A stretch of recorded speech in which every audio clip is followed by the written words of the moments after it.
In this lesson, we're going to apply CSS in order to present our website more like what our original design looked like. So I'm going to go ahead and go back to our design quickly to look at that, and now we're going to open up our editor, and I'm going to shrink that HTML part and create the CSS larger, and I'm also going to update the themes here to update the sizing to make it slightly smaller so that we can get a better overall view of our source code that we're going to be using to create this website.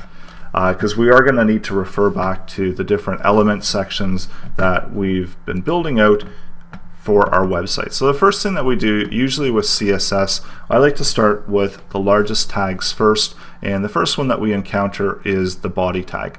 So this is where all of our content is held, and this is our main body area. So I'm going to just set something up here within CSS for body, and this is where if we had a particular background color, we could add that in. So if I have a background color, and I'm going to use a grayscale layout right now because of the fact that I don't have my color schema picked yet.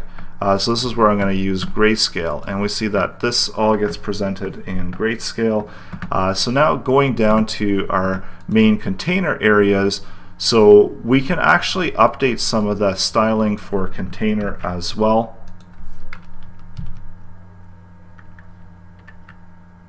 So this is for the class container, and there is some default styling already in Bootstrap for it.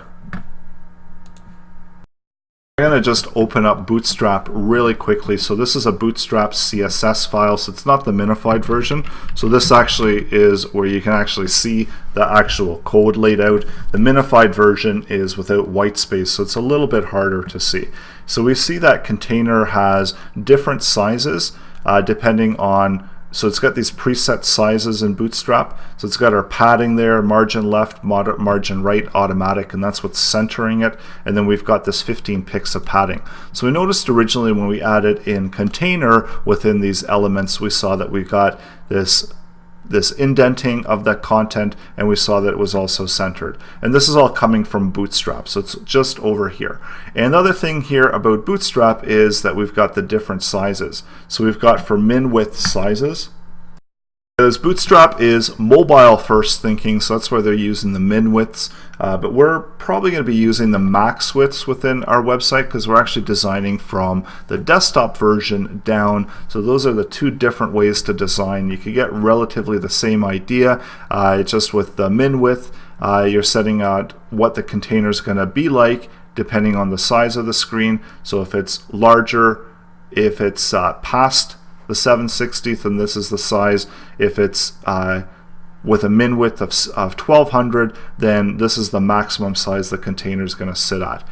So anything larger than 1200, it's going to have a container width of 1170. And the same thing goes for these breaking points. So this is so we get a better idea of the content that's available within Bootstrap, and I can actually go ahead and I'm going to shut that Bootstrap file and go back to our regular CSS, because I just want to quickly show you what is contained within Bootstrap, and we don't really need to overwrite any of it. I'm going to set background color, and I'm just going to use white. So now when I refresh it, we've got our main container areas, and we see that we've got white background for the text as well. The other thing that I usually like to do is to set on these defaults, so in the body, I also like to set my hyperlinks, and I don't have any hyperlinks, so I should add some in. So hyperlinks are one of those things too that it's really nice to set these within your CSS, because this really does give your site a different look and feel. So I'm going to just create a couple more, and I'll show you how we can make them stand out. So by default, because we've attached Bootstrap, we already have a little bit of styling here where we don't have our Decoration, it's only showing up whenever we hover over it. So this is all coming from here, from Bootstrap. When I remove that, we see that we get these underlines. And I usually like to add this in just to be double sure that we don't have any text decoration, and we can set our colors so we don't have these standard blue with the underline on all of our text. I like to do text decoration none, and this is also being brought in from Bootstrap, and this is where we can set a nice color that we want to utilize. So maybe I'm going to click dark blue there, and I'm going to bring this Bootstrap file back in. So it is already in there. It already does have some preset coloring to that, but I just wanted to double make sure that if we ever are not using Bootstrap, then that we already are setting these. So it's always a good practice to get into.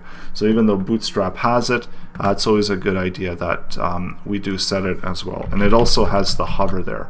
So you saw whenever we're hovering over it, it is changing color. So maybe I'm just going to pick a random kind of bluish color. So when I refresh it, so now I've got the same thing that Bootstrap was doing, but I've just added in up here. We can also, we've set the background of the container, and now we can begin building out the rest of our content. So we're going to start with the navigation bar first, because this is right here at the top.